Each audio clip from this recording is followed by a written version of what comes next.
Hi, Adam Day here from eXp UK, and I have come to Watford today to come and see one of our most recent agents who's just joined us just a few weeks ago. So just to find out a bit more about him, his background, what he's been up to, and how it's been working really. So Joe, welcome to eXp. Thank you very much.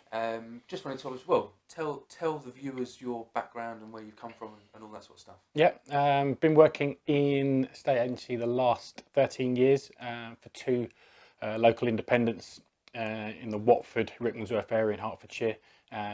First one for about 11 and a half years, quite a long time. And then the last employer was a year and a half.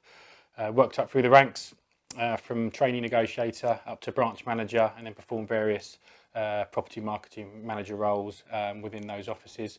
And then left my last role, a couple of months ago, which brings us to now. It was great times with both companies, learnt a lot in that sort of high street model, but something new now. So. Yeah, exactly. So it's a typical sort of rise that a lot of agents experience, isn't it? From that sort of training negotiator, senior negotiator, branch manager. And I remember we first spoke in, I would say August, around July, August time, 2019. The summer, yeah. And we first spoke, and I remember at the time.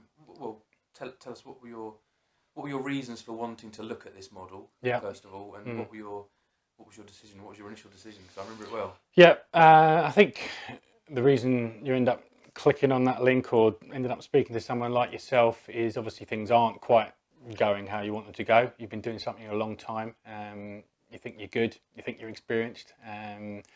And there's something not quite right. Maybe it's, for me, it was maybe not feeling as valued as you wanted to be in a company you've been in such a long time, not quite having that voice, but also that next level of influence within a company. It's really difficult, isn't it? You get to sales manager, you're the top man, the next step up is to be an owner of that business. And that's really, really difficult to achieve, and very few people do that. So I guess you really felt like you had to go out and try and do something for yourself, I guess. Yeah, having a voice, having an influence, and your owners, who are both great owners, respect you and want to hear what you've got to say, but being able to actually implement your own ideas, your own passion into stuff is very, very hard. And yet it's very difficult you can't just suddenly go and own a company or become the top director in that company. It's difficult. So then that's why I ended up sitting in front of people like yourself. And so I remember our first conversation very well, and I thought, wow, this guy's really good, knows his stuff, really want to get you on board.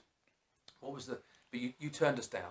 Let's be honest. You said Did no, I? you said no to us. I did actually. Yeah. And but why was that? What was the reason behind that? I think fear. As long as people embrace fear, fear is one of those things where there's fear of, blimey, will this succeed? Will it work? I do know what I'm doing, but is it that easy just to go and do it yourself? And then fear of money. Will I make enough money? Have I got enough money to be all right with going into this process? So you go away from it and you beat yourself down and go, oh, I'm just going to have to stick doing what I'm doing. And then it doesn't go away. It's in your head. A week later, a month later, it's still there. You look at the model a bit more. There's other models out there as well. You investigate them. But it came back to me obviously contacting you again. I said, can I just chat a little bit more about it? My frame of mind has gone from there to there. And then another conversation, wasn't it? So. And I remember that second conversation because I remember you phoned me. I think it was on a Saturday or a Friday. Saturday night, yeah. Was it Saturday night we were chatting? Yeah. Okay.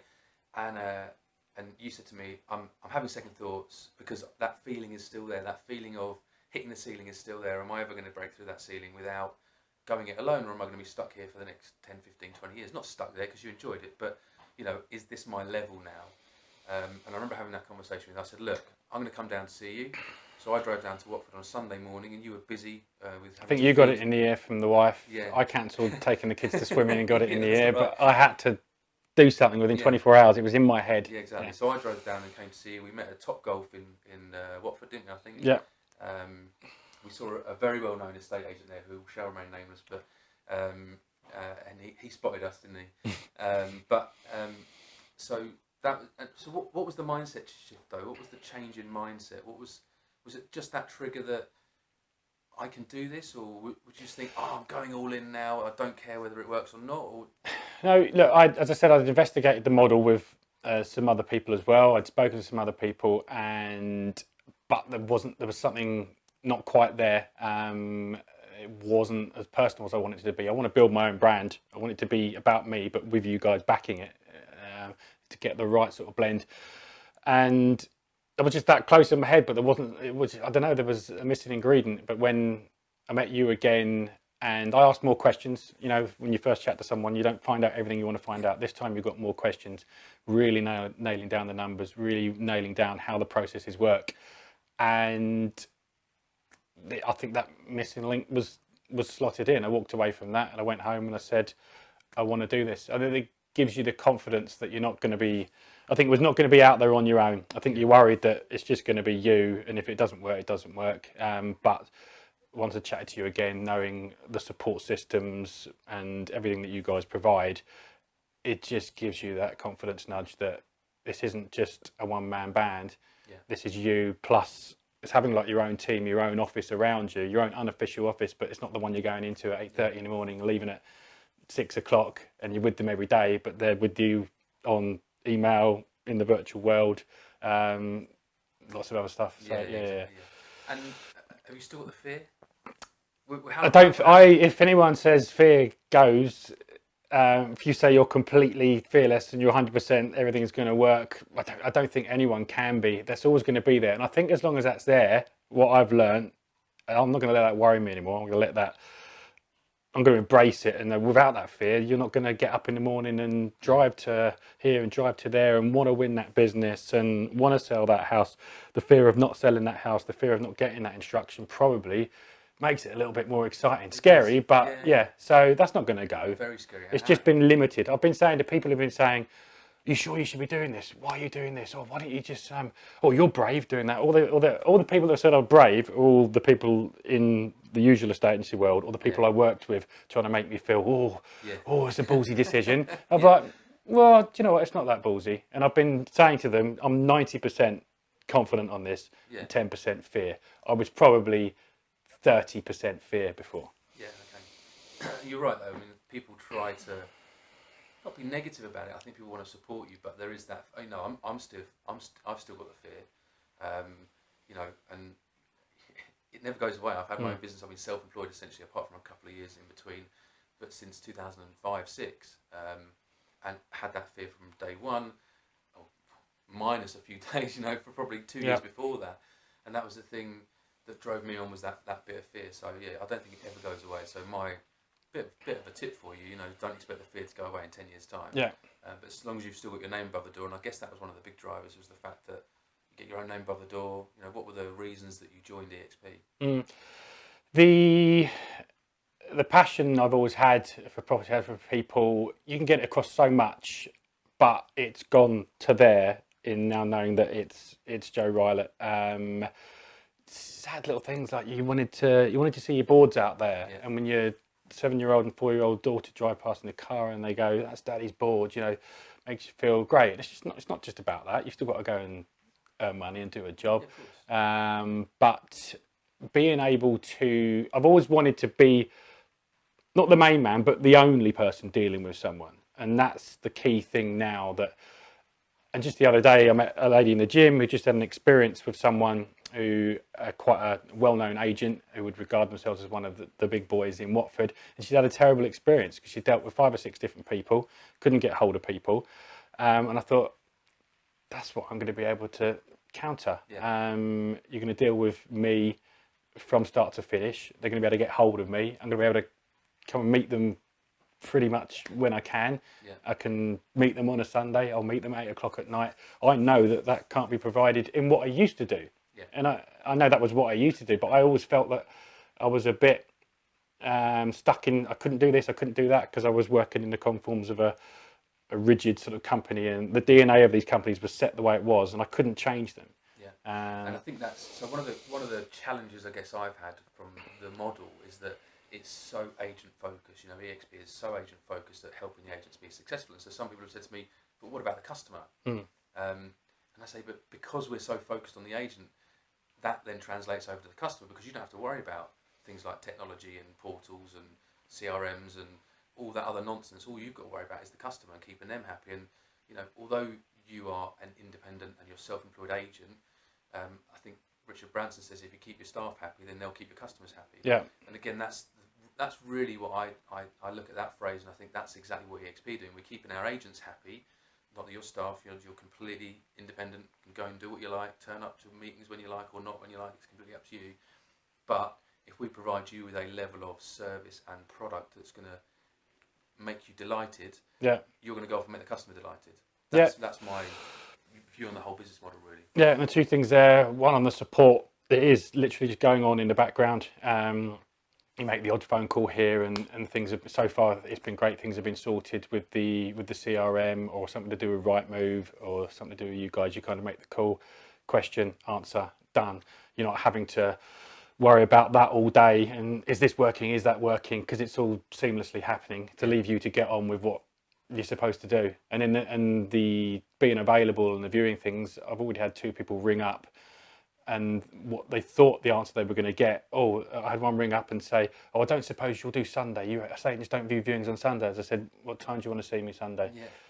Well, 10:30. Yeah, I'll be there. I mean, I know I've not got stacks of stuff at the moment, so it was exactly. but that is what I want to do. And the personal surprise, she made the call thinking she was going to get oh no, can you do it next Saturday?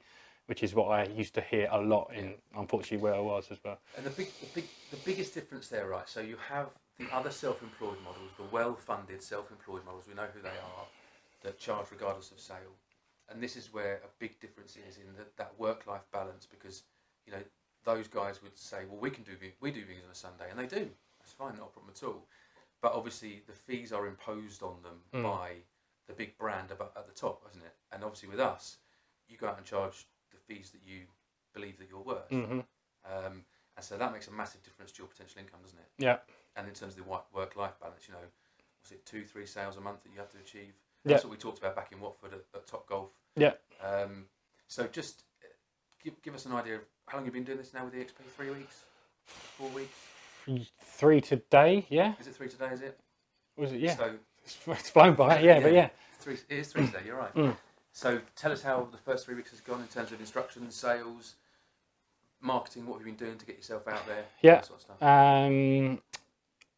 A lot been going on.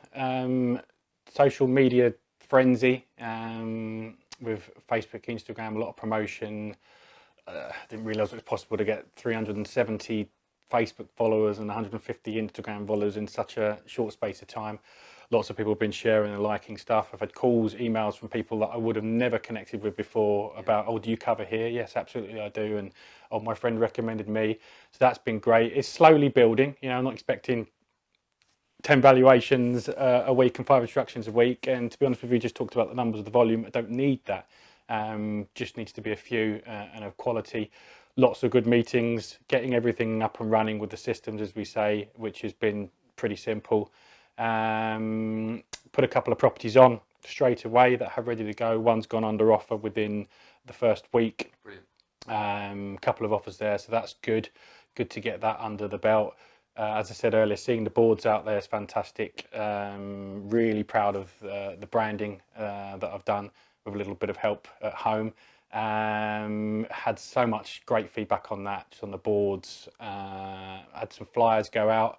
Starting to do some direct mailing. So it's building. We were chatting to someone this morning. They were talking about just planting seeds, and it's a long-term game. But I know that so much is coming already from just 3 weeks work, and there's so much more. Yeah, absolutely.